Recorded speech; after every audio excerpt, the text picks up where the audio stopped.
Монгол сэргэн мандалт, уран зөгнөлт, адал явдал цуврал зохиолын 1-р бүлгийн 10-р хэсэг. Хуяга хар сүлд баазаас Мадагаскарт бууж буй ажиллагааг наривчлан ажиллаж байлаа. Зөв 2 байлдааны хөлөг хотын зах орчимд газраас 100 орчим метрийн өндөрт хэсэг зуур ажиглалт хийлээ. Энэ үед камерын дунд анхны хөдөлгөөн орж ирэв. Харахад хүн шиг боловч түүний хөдөлгөөн гаргаж буй дуур тэр зүйлийг хүн биш гэдгийг илтгэж байлаа. Уг хүн дүрст биетүүд хэсэг бүлгээрээ бөөгнөрөн зогсож байснаа гинэт нэгэн рүүгээ бүлэглэн дайрч тасчин идэж байв. Тэд хүн дүрст мачин араатнууд байв. Их Монгол улсын цэргийн дээд байгууллагаас зөв 2 хөлөгт гал нээж уг биетийг үхэх хэсгийг шалгах үүрэг өгснөөр хамгийн ихэнд энгийн буугаар буудаж туршихад уг араатнууд бууны суманд оногдож газар уновч буцаад юу ч болоогүй мэт босон ирж байгаа харагдав. Дараа нь зөв 2 хөлгөөс Лазарын энгийн буугаар буудаж үзэхэд мөн л ямар нэг нөлөө үзүүлсэнгүй. 3 дахь удаад Лазарын их буугаар гал нээж уг араатныг хідэн хэсэг тасчиж хайлаа. Гэтэл тасарсан хэсгүүд эргэн нийлж эхэллээ. Энэ бол дэндүү аимшигтай төгшүүр байлаа. Хуяга тэнд удаан байх хэрэггүй болохыг ойлгож нин дээр нэгийг нь бариад буцаж ирэх үүрэг өглөө. Зөв 2 хөлөг чиглэлийн алгуурхан өөрчилж ганц нэгээрээ явааг нь хайж эхлэв. Удалгүй голын ирэх дээр ус руу харан орлох нэгийг нь хараандаа авч алгуур дөхөн 3 робот 3-ыг булган хүчээр барьж аваад гар хөлд нь гав зүүж тусгай бэлдсэн хайрцагт хийгээд төрлөө.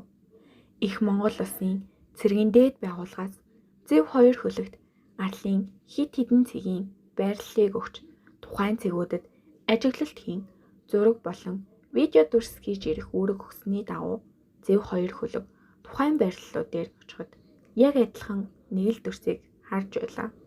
Ингээд буцаж их Монгол улсын зөвхт нисэх үед бүрэгдийн нүд хиймэл дагуулын системээс ирүүлсэн шин дүрсийг шалгах яаралтай мэдээ ирлээ. Энэ нь Мадагаскар арлаас баруун хойд зүгт усан дэлгэрсэн маш олон с ิจ гтэй хөдөлгөөн байв. Зөв 2 байлдааны хөлөг тухайн заасан цэгт ирээд Африк твийг зочирдуулсан аимшигт мэдээг дамжуулсан нь юу гэвэл усанд яг л загас мэт сэлэх уг араатнууд Африкийн нэргийн зүг явж байгаа нь харагдаж байв. Энэ хурдаараа явах аваас тэд 4 хоногийн дараа гэхэд Африкийн нэрэгт хүрэх ажээ. Тэр даруй Африкийн холбооны улсуудын агаарын хүчний онгоцууд уг биетүүд яваа далайн усанд дээрээс нь цохилт өгч эхэлсэн боловч мэдээж энэ цохилт тэднийг тусгаж чадахгүй нь ойлгомжтой байлаа. Мадагаскар аралтай хамгийн ойрхон орших Мозамбик улс даяар иймэрх замраагүй байдал үүсэж хүмүүс гэр орноо орхин твийн төв хэсэг рүү нүүдэллэж эхэллээ. Африкийн улсуудын холбоо шинэ дэлхийн холбоонд хандан яаралтай тусламж хүслээ. Энэ үед олзолсон биетийг маш өндөр хамгаалалтын дор шинээр байгуулсан өндөр зэрэглэлийн хамгаалалттай цэргийн тусгай судалгааны эрэл баазад авчирлаа. Хуяга хар сүлд баазаас эрэл баазад ирж тэндээ уг аимшигт араатны учрыг олдлоо байршихаар шийджээ. Уг олзолсон биетийг ирсэн даруйд хуяга түүнийг хорж буй хайрцагны гаднаас дарж ямар нэгэн мэдээлэл авахар шийдсэн байв. Биетийг хөлгөөс буулгаж ямар ч цохилт, чичиргээ, гал, ус гээд бүхэл зүйлд 100% төвсөртэй тусгай лабораторийн өрөөнд оруулсны дараа хуяга хайрцагт гар хөрлөө. Гэвч түнд ямар нэг зүйл мэдрэгдсэнгүй. Гэхдээ уг хайрцагийг тусгай материалаар хийсэн тул энэ нь тусгаарлаад байж мэдэх тул хайрцагаас гаргасны дараа ямар нэг аргаар хүрэхээс өөр аргагүй байлаа. Өрөөнөөс бүгд гарч 3 давхар хамгаалалттай бүхий тусгай өрөөнд харийн зочныг үлдээгээд хайрцагийг нээлээ. Тэрээр зөвхөн хүн дүрстэй л болохоос тэр чигээрээ аимшигт араатан байв. Яг л киноноос хардаг зомбины хамгийн аимшигтай дүр төрхийг энэ амьтнаас харж болох байв. Тэр амьтан үл мэдэгдэх дуу чимээ гарган өрөөний ханыг майжин урж байлаа. Удалгүй өрөөг ухаан алдуулагч хийгээр дүүргэн 10 орчим минут болсны дараа араатан унаад өглөө. Түүнийг унсны дараа өрөөнд робот 3 загварын 2 роботыг оруулж алсын зайнаас удирдан уг биетийн гар хөвлөлт хийсэн гавыг солиулж оронд нь цахилгаан болон соронзон хүчээр ажилладаг өөр төрлийн гавыг хийлээ. Уг гав нь тухайн биеийн халуун болоод бусад мэдээллүүдийг дор нь хэмжиж дэлгэцэн дээр гаргав. Түүний судсаар гүйх цус тас хөрөнгөтэй ажээ. Цусны дээжийг аван өрөөний хорт хийг соруулан гаргаж өрөөнд робот 3 загварын 1 роботыг үлдээгээд юу болохыг ажиглахаар шийдлээ. 2028 оны 11 сарын 1-нд хуралдсан шинэ дэлхийн холбооны улсуудын удирдагчдын уулзалт Африкийн улсуудын холбооны хүсэлтийг авч хэлэлцэв. Ихэнх улсууд хил хязгаараа яаралтай хаах тал дээр саналтай байлаа. Оросын холбооны улсын талаас харин Африкийн холбооны улсуудад туслах хэрэгтэй гэсэн байр суурьтай байв. Их Монгол улсын хувьд бид Африкийн эрэгт уг харийн биеттэй уулзалдах болж явах шиг байна гэсэн байр суурийг илэрхийллээ. Хэлэгч Батхүү хэлсэн үгэндээ вирус агаараар тархаж байгаагийн дээр шинээр гарч ирээд байгаа хүн дүрс араатны хувьд вирусыг яаж тараах нь тодорхой биш байна. Энэ араатнууд ямар ч амьтныг хоолой болгож байгаа нь бидний дүрсжүүлсэн видеонуудад тодорхой бичигдсэн байна. Одоогоор бидэнд яг ямар аргаар энэ араатнуудыг устгах нь тодорхой бус мөн агаараар тархаж байгаа вирусын эсрэг вакциныг гаргаж автлаа тархалтыг нь удаашруулахын тулд тулалдахаас өөр аргагүй гэсэн ойлголт илэрхий байна. Хэрвээ бид үүд хаалгаа бэхлээд оролцохгүй гэх аваас вирус улмал эрчимтэй хурдан тархах болно. Бидний тооцоогоор 2 хоногийн дараа гэхэд Мозамбик улсын иргэд энэ харийн зочид хөл тавих болно. Төсөөлөд үзээрэй. Мадагаскар арлыг ердөө 7 хүрэхгүй хоногийн хугацаанд бүрэн устгасан гэдгийг бид хэрвээ хойш суух аваас Африк төв сарын дотор үхлийн төв болж хувирна. Тэгээд дараагийн бай Аз, Европ төв байх болно гэлээ. Ингээд 1 хоног бүтэн хуралдсны эцэст шинэ дэлхийн холбооны улсуудын зүгээс Африкийн холбооны улсуудын хүсэлтийг хүлээн авч Мозамбик улсын зүг агаарын хүчний ангиудыг илгээх шийдвэр гаргалаа. Уг араатныг яаж устгах аргыг олтол зэргийн хүчийг газраар илгээх асуудлыг түрх хойшлуулжээ. Энэхүү агаарын хүчний ангиудын 90% нь буюу 180 нь Их Монгол улсын агаарын зэргийн хүчний ЗЭВ-1 онгоцнууд мөн ЗЭВ-1 онгоцнуудыг худалдаж авсан Оросын холбооны улс Хазар Монгол 2 орон тус бүр ЗЭВ-1 загварын 10 онгоц гаргаж ЗЭВ-1 загварын 200 онгоц хамгийн сүүлийн үеийн лазерын болон хэт чанга дууны долгион мөн цахилгаан соронзон долгионы буунуудаар бүрэн тоноглож хөдөллөө. Энэ үед Эрэл баазад тусгай тоноглогдсон өрөөнд 1 робот 3-ыг үлдээгээд өрөөний хорт хийг сонон гаргаж уг араатныг босхийг хүлээн гаднаас ажиглаж байсан билээ. Хуйгаа цусны дээжийг авч шинжилгээнд орууллаа. Уг цуснаас хүний ДНК илэрсэн нь уг хүндүрстүүд ам өргөцсөн хүмүүс дахин амилсан гэдгийг баталж байв. Мөн уг аюулын гол үүсгэгч болох харийн шимэгч амьтны ДНК түүний цуснд маш идэвхтэй оршиж байлаа. Өөрөөр хэлбэл энэ араатнууд хүний ДНК болон харийн шимэгч амьтны ДНК дундаас гарч ирсэн шинэ төрлийн генетикийн хувирал байлаа. Биднийг шимэгчд хэмээн нэрлэлээ. Одоо тэдний талаар асар их мэдээллийг яаралтай олж авах хэрэгтэй байлаа. Өөрсдөө сэтгэж бодож байгаа эсэх харж байгаа нь тодорхой байгаа ба ямархуу байдлаар гаднах ертөнцийг харж байгаа болон хоол хүнс үржил гэх мэт тайлагдашгүй олон онцог хүн төрөлхтний өмнө нэрлээ. Уг амьтдын цусны дээжид байгаа харийн ДНК-гийн илэрхий түрэмгийллийг зогсоох зүйлийг олох нь хамгийн ихний зорилт байлаа. Ингэж чадах аваас бид уг вирусын тархалтыг зогсоож чадна. Энэ үед харийн гичин сэрж байгааг дуулгахад хуйгаа өрөөнөөс гарч ажиглалтын өрөөнд оров. Шимэгч сэрж эргэн тойрноо ажиглаж байгаа нь яалтчгүй энэ амьтан сэтгэн бодох болон харааны хувьд асуудалгүй байгаа нь ойлгомжтой боллоо. Тэрээр айжмаар босож нөгөө үл ойлгогдох авиагаа гарган хан даган явж байснаа робот 3 дээр тулж ирээд гараараа барьж хөлөөс нь толгой хүртэл ажиглан хэсэг зогссноо цааш хан даган алхаж эхэллээ. Тэрээр ямар нэг юм хайгаад байгаа нь ойлгомжтой байлаа. Ингээд таазнаас тусгай нүхээр үхрийн мах доош унаглаа. Шимэгч шалан дээр мах унах чимээг сонссонгүй мөн махны үнэрийг мэдрэхгүй байгаа нь илт болов. Гэтэл тэр махыг харснаа итгэхийн аргагүй хурдан хөдөлж амрууга маш хурдан хийгээд залгиж орхилоо. Яг тэр мөчөд түүний нүд гэлэлцэн гэрэлтэж шүд нь маш том болон хувирч жинхэнэ аимшигын араатны төрх гарч ирэв. 1 минут орчим болсны дараа түүний нүд болон шүд буцаж хэвийн байдалтай орлоо. Шимэгчийн нүд энгийн үедээ тас харангуйтай ажээ. Шимэгчийн сонсох болон үнэрлэх хэрэгтэн огт хөгжөөгүй. Эсвэл маш муу болох нь тодорхой боллоо. Дараа нь робот 3-ыг шимэгчийн ард байгаа үед нь хөдлөж бага хэмжээний чимээ гаргуулж үзэхэд мөн л юу ч мэдрэхгүй байв. Ингээд шимэгч дахин робот 3-ын хажууд ирэх мөчөд робот 3-ыг түүний зүг алхууллаа. Шимэгч робот 3-ыг өөрийнх нь зүг алхахыг хараад маш их гайхан үл ойлгохдох дуу авиан зогсож тулж очин сонирхож барьж үзэн эхлэв.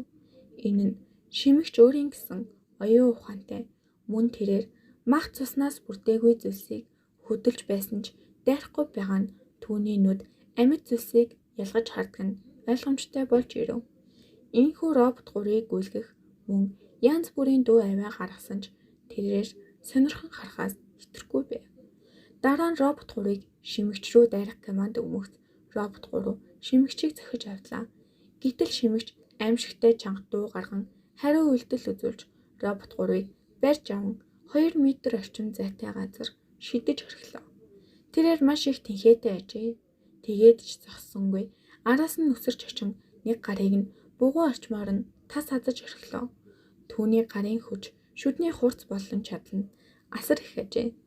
Робот 3-ыг газар онгууд нь унтраасан бөгөөд шимэгч гарыг нь талсныхаа дараа хөдөлгөөнгүй болсон роботыг эсэг харж зогссноо орхиод дахин өрөөний хан даган нөгөө үл мэдэх авиагаа гарган алхаж эхэллээ. Тэр дорн өрөөнд 3 робот 3-ыг оруулж шимэгчийг хүчээр дарж унаглаа. Дараа нь 10 минут орчим ажиглаад роботын дороос гарч чадахгүй нь ойлгомжтой болохыг мэдмэгцээ. Хуйгаа өөрөө бүрэн хэмжээний хамгаалалтын хувцастай өрөөнд оров. Тэрээр хамгаалалтын хувцсныхаа гадуур робот 4 загварын сансрын хүчтийн дайшдын өмсгөлийг өмсжээ. Мөн түүнийг дагалдан дахин робот 3 загварын 3 робот орж ирсэн байв. Хуйгааг айжмаар шимэгчэд ойртоход уг шимэгч өрөөнд амьд биет орж ирснийг хараад дахин асар их хүч гарган босгоор тэмүүлсэн боловч хуйгаатай орж ирсэн роботууд хүч хамтарч дарснаар тэрээр хичнээн зүтгэж босож ирэхээсээ өнгөрсөн байв. Хуйгаа шимэгчэд ойртон түүнийг сайтар ажиглаж харлаа. Түүний царай төрх нэгэнт хүний царай төрх биш болжээ. Хуйгаа айжмаар бэлэгээ тайлж шимэгчийн толгойн орой дээр гараа хүргэлээ. Хуйгаагийн гар толгойд нь хүрмэгц шимэгч ямар ч хөдөлгөөнгүй чимээгүй болж түүний хар өнгөтэй нүд хуйгааг тас гөлөрсөн байв.